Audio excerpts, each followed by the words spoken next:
Stadium in Columbus, Ohio. Today, conference bragging rights on the line in this SEC Big Ten clash. It's the LSU Tigers and the Ohio State Buckeyes. Reese Davis, David Pollack, Jesse Palmer here in the booth. Holly Rowe is down on the sidelines, and we check in with her right now. On the banks of the Olentangy River, the Horseshoe is one of the most iconic venues in all of sports. Over 100,000 people strong, the Ohio State Buckeyes might have the best home field advantage in all of college sports. These fans are ready to rock and showcase their Buckeyes this season. Back to you. Thanks, Holly. Looking forward to see how this one goes.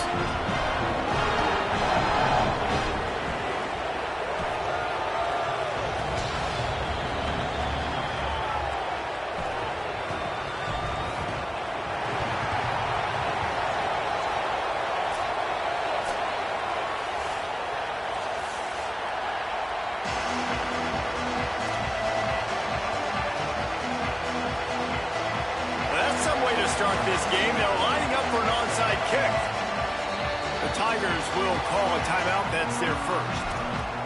After using an early one, 2 left for them to spend.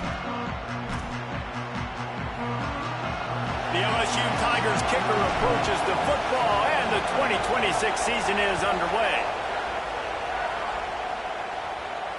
And no chance at a return here. They'll start this drive at their own 25.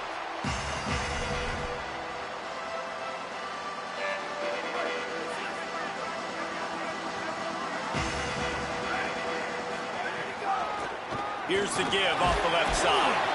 They come out strong, stopping for no gain on the opening play.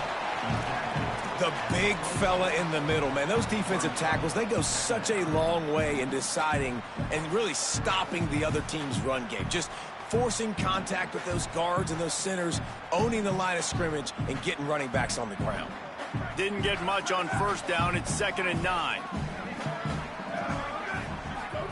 Here's Julian saying to throw. Going to try to pop one on the screen.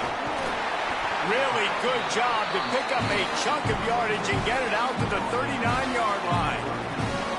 One of the things I love about this offense is they're very versatile in their passing attack. They throw to receivers and tight ends, and the screen game is big as well. This guy is a weapon, and you're seeing that here early. They'll snap it from the 39, 1st and 10. From the gun, they'll try to impose their running game. They didn't get a push at all on that one. It'll be no gain on the play. And what's the closest guy to the football, man? It's those defensive tackles, and those guards and centers have to work together. They got to get those guys and get some movement. They don't on this play, and the big fella eats. Nowhere to go. When you run into him, you usually meet the ground. Scanning the field, it's Sayet. Pass rush coming after the quarterback, and they get him at the 32. It's always interesting to view the good teams, the teams that are ranked versus the teams that aren't ranked. And this defense, man, like, how do they play it today? I love that start, man. Coming out aggressive, flying around, playing like your hair's on fire, getting a sack to start this game, getting a little momentum on their side. From the gun on 3rd down, Sayet. He's going to let one fly down the middle. Intercepted, and the first drive ends with a pick. Not the way you want to start your first drive, and the defense forces a turnover. Well, that's a great play by the defense, and that's one the quarterback obviously wishes he had back. I think sometimes as a QB, your success from the previous game can carry over, and it forces you to be a little bit reckless, right, David? I mean, he had a big one last time out, and he's looking early in this game on the first drive to get a big chunk play right out of the gate.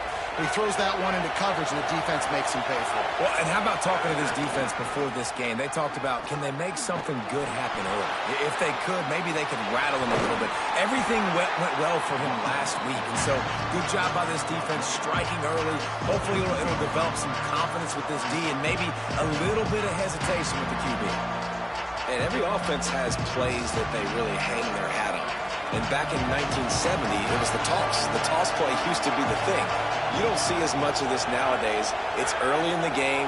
Maybe it's something you wanted to show. Or, listen, maybe defensively this is something you need to start focusing on. They get him stopped at the 26, but that'll be enough for this offense to go to work on 1st down. How many ways can I make you think? right? First drive, out the gates, getting it to my playmaker, going full speed across the formation with a touch pass. You better be able to adjust to it. Then when you adjust to it, I'm going to have an adjustment to your adjustment because I'm always right. I'm an offensive guy. Man, this guy is so scary when he has the ball in his hands. He kind of reminds you, he's got a little bit of Leonard Fournette. He's got a little bit of Clyde Edwards-Helaire, you know, just that shake and bake. And when they get in the second level, DBs just don't seem to know how to tackle this guy. You don't want to submarine, he might hurl over you, but if you don't go in with conviction, and he's got the speed to get outside and take it the distance, this dude just makes your heart stop every time he has the ball. Oh, they're after him. They got him. Great pressure by this defense. It's always interesting to view the good teams, the teams that are ranked versus the teams that aren't ranked. And this defense, man, like, how do they play it today? I love that start, man. Coming out aggressive, flying around, playing like your hair's on fire, getting a sack to start this game, getting a little momentum on their side. On 3rd and long, he's going to have to turn one loose downfield. Oh, he's getting ahead of steam. A huge play there as he has it inside the 20 and the 19. And, man, you see it so many times, man. These crossing routes, like, it doesn't matter if it's zone or if it's man. Like, zone, you find the hole. Man, you run away from guys. And if you put the ball on the money, just like the QB did right there, that's what happens. The yards after the catch, man. You can keep going.